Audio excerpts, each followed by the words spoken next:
पश्चिम बंगाल निवडणूक झाली, अर्थात तामिळनाडू, केरळ आणि आसाम, पुदुचेरी सुद्धा निवडणूक झाली.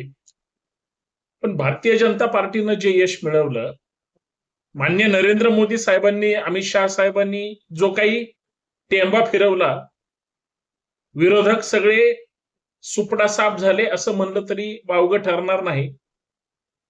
कदाचित पश्चिम बंगालमधलं भारतीय जनता पार्टीचं यश म्हणजे भारतीय जनता पार्टीला केलेला कडाडून ममता बॅनर्जींनी विरोध आणि मोदी साहेबांचं, अमित शहा साहेबांचं ताकदीचं नियोजन,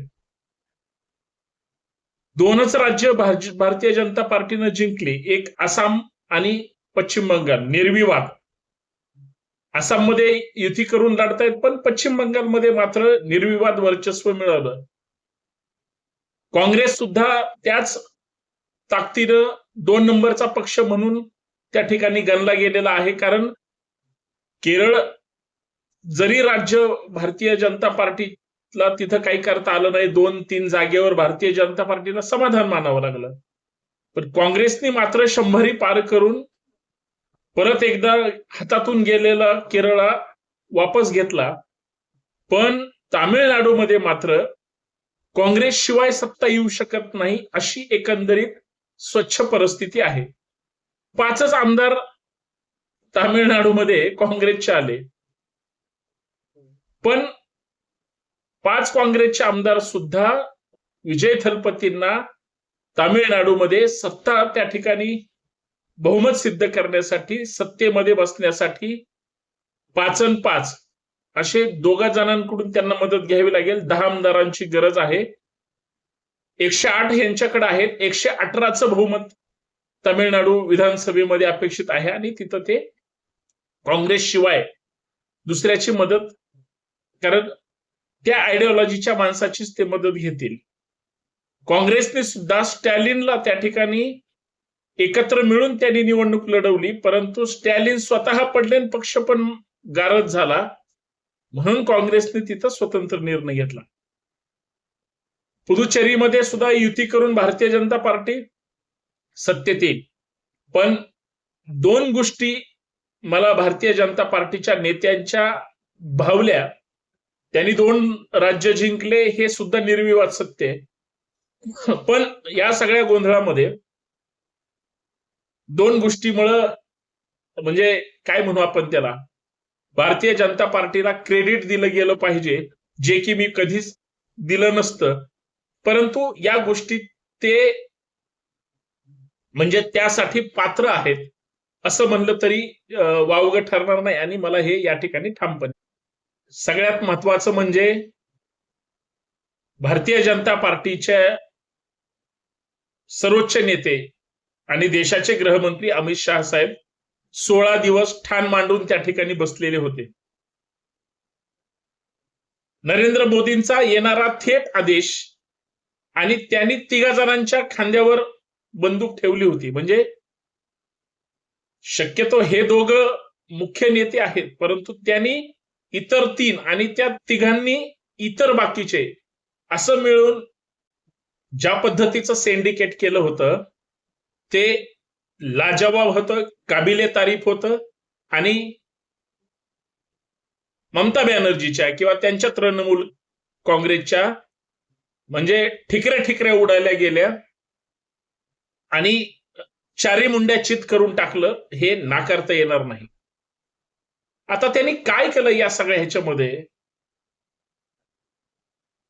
तर RSSच्या लोकांचा योग्य वापर, पश्चिम बंगालमध्ये सतत 5-10 वर्षापासून TMC विरोधात किंवा ममता बॅनर्जीच्या विरोधात म्हणजे टोकाचा विरोध, आणि गरज नसताना सुद्धा प्रत्येक गोष्टीमध्ये ममता बॅनर्जीने भारतीय जनता पार्टीच्या विरोधात जे रान उठवलं, त्याचा बरोबर फायदा या निवडणुकीमध्ये त्या ठिकाणी भारतीय जनता पार्टीने घेतला. म्हणजे भाजप विरोधातलं पश्चिम बंगालचं सुडाचं राजकारण हे भाजपच्याच फायद्याचं ठरलं.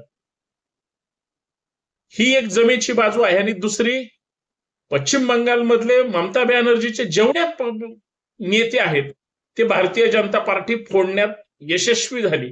म्हणजे एक मुख्यमंत्री आणि एक दोन जर महिला नेत्या सोडल्या तर ममता दिदींकडे काही सुद्धा या भारतीय जनता पार्टीने ठेवलं नाही. आणि त्याच्यातली सर्वोच्च कडी म्हणजे एक कॉन्फिडन्स असतो. धर्माच्या नावावर सगळ्यांना झुलवत ठेवायचं, हिंदू हिंदू हिंदू हिंदू हिंदू म्हणून सगळ्यांना आपल्याकडे अट्रॅक्ट करायचं आणि त्याच हिंदूंच्या जोरावर जय श्रीरामच्या नाऱ्यावर यश मिळवायचं. हे अमित शहाची स्ट्रॅटर्जी काबिले तारीफ होती. हे त्यांच्या विचारधारेमध्ये ते यशस्वी झाले. त्याच्यातला दुसरा भाग म्हणजे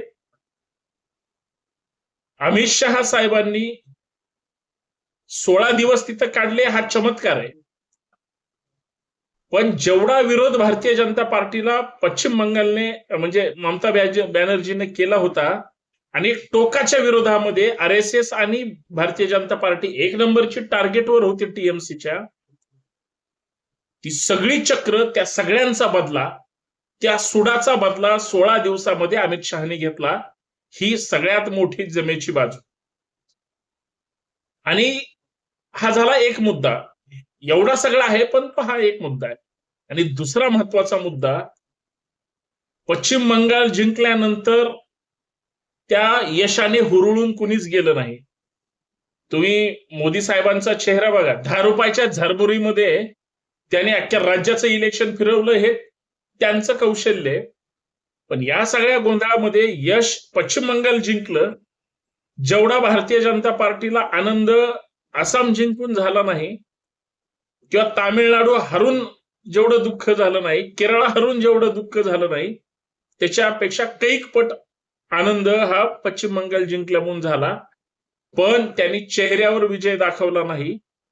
एक बारीक गोष्ट घडली आणि ती मला भावली.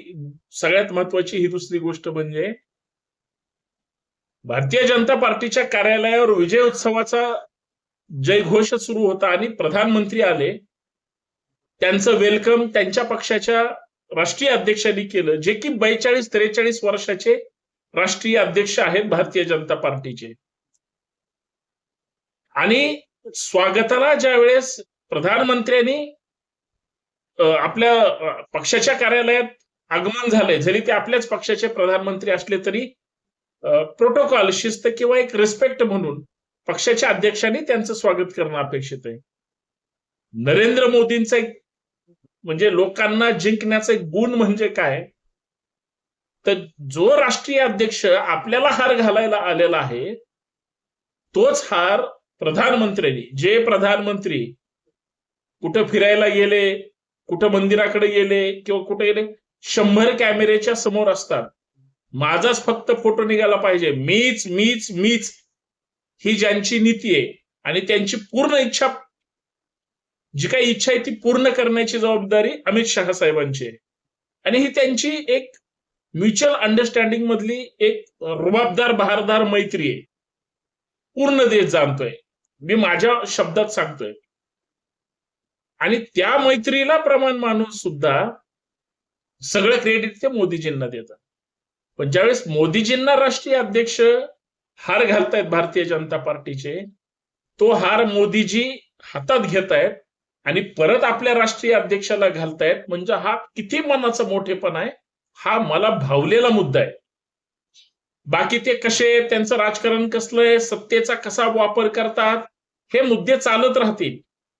पण देशातल्या बहुतांश भारतीय जनता पार्टीवर प्रेम करणाऱ्या सगळ्या हिंदूंना वेड्यात लावण्याचं काम किंवा वेड लावण्याचं काम, मोदी मोदी मोदी म्हणून घोषणा देण्याचं काम जे या मोदींनी कार्यकर्त्यांना लावलं, ते कसं सत्यात उतरवायचं की आपल्याच अध्यक्षाला, भले आपण जरी देशाचे प्रधानमंत्री असतो तरी त्यांना रिस्पेक्ट देणं ही मला आवडलेली गोष्ट आहे. बाकी तुम्हाला ते आवडो न आवडो किंवा तुम्हाला ते कशी वाटेल हा संशोधनाचा मुद्दा आहे.